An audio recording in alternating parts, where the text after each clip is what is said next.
Якутия – твоя сила духа. В названии бренда отражается самый холодный регион мира.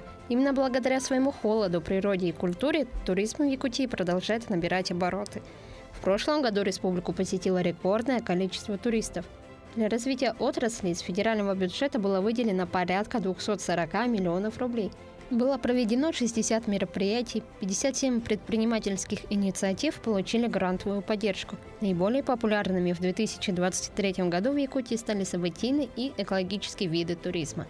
В этом году у нас какие планы? Этот год детства. У нас как раз будут состояться международные игры «Дети Азии», поэтому у нас основной упор будет на развитие инфраструктуры для детского туризма, для детского молодежного туризма. Как раз сейчас основная работа проводится по созданию экскурсионных маршрутов, по подготовке ресторанов, гостиниц для участников «Дети Азии». Эти игры будут у нас проводиться и во время национального праздника СЭХ. Экологический туризм развивается на особо охраняемых природных территориях. На их землях свою деятельность ведут 25 туроператоров. В ушедшем году количество посещений ООПТ достигло отметки в 13 тысяч человек.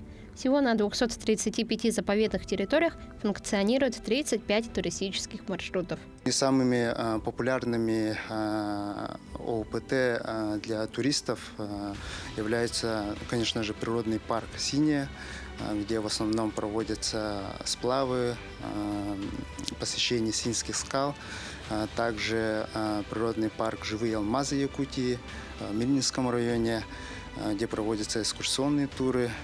Также очень популярными стали рыболовные туры в ресурсных резерватах Келя и Белянка. Перспективными направлениями для развития туризма с точки зрения туроператора являются центральные улусы, такие как Намский, Горный и Мегино-Канкаласский, а также горные, как Момский и Тампонский районы. Как отметил туроператор Вячеслав Антонов, в Якутию, кроме туристов из других регионов страны, стали приезжать туристы из Китая и Японии. Популярные направления у нас являются это школьные экскурсии. Они круглогодичные, у нас с осени начинается и заканчивается в конце мая. Летом переходим полностью на летние. Летние – это уже взрослые. Это сплавы, самые популярные направления. Экскурсии для приезжих туристов. Тоже группами приезжают из разных регионов России. Не за горами открытие нового туристического сезона этого года. Отрасль активно готовится к его проведению. Вероника Таюрская, Илья Сыромятников, Семен Семенов, Георгий Григорьев, Якутск.